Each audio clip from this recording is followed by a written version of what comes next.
Hello champions and future champions, hello Chessmood family. Gabuzyan is here with you, and we're beginning our daily lesson. Before discussing the topic, let's take a look at this position. White has little space advantage because of d5 pawn, and as well advantage of bishop pair. Instead, black is getting good knight on e5, some game through the c file. This is a playable position, and here black decides to play a f5 move in order to limit our bishop on c2 square. I will offer you to pause the video and think how to play here for white. In this position, white is not mating in a few moves or winning a piece with some tactic. What am I trying to say? That we have a lot of available moves. And how to find the right one? When I was having a conversation with my student and asked, how are you making the move? He said, trying to see a lot of options, lot of ideas. It's great to calculate and try to decide among many opportunities while you are playing.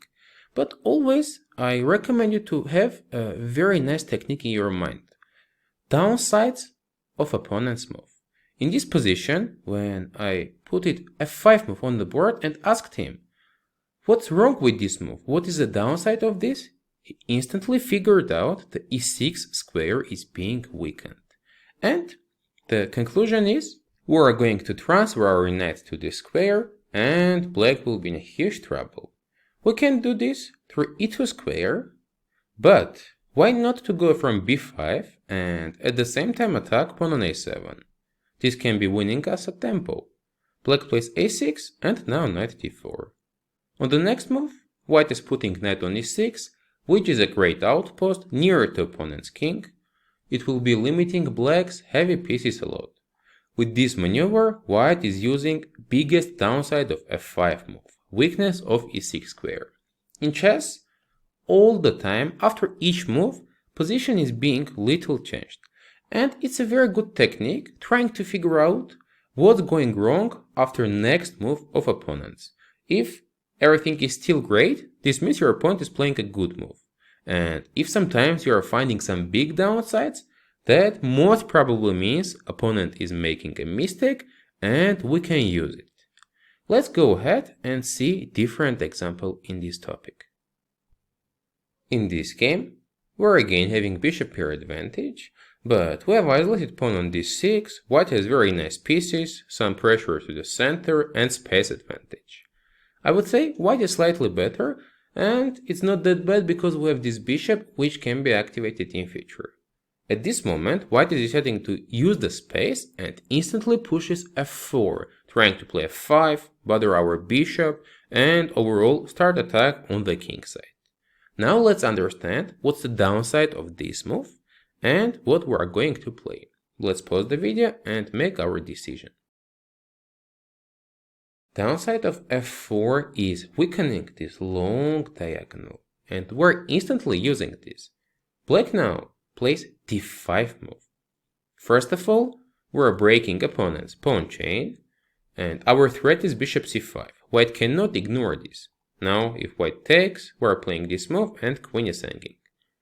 That's the reason after d5, white either needs to take away the queen, or let's say play king h1, and now we're breaking opponent's pawn chain, taking on e4, and since it's a tempo as well, staying with an extra material and a great position.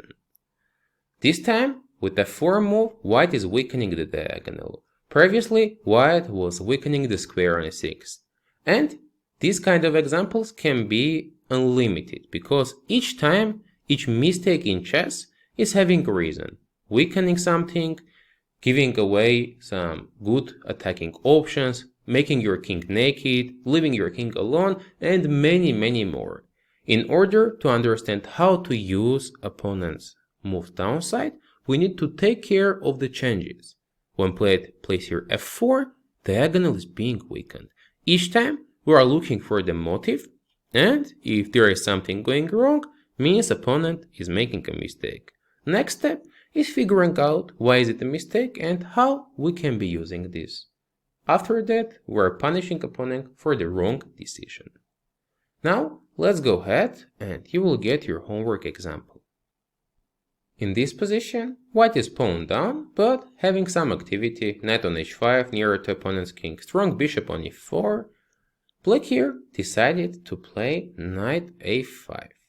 Seems to be not a great move, going far from the center. Now some pieces of opponent will be hanging. How can we use this? The downsides of knight a5 move will be my question. You can share your thoughts and ideas in the comment section below. Gabuzyan was here with you.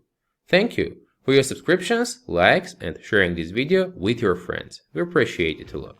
See you next time during our next daily lessons.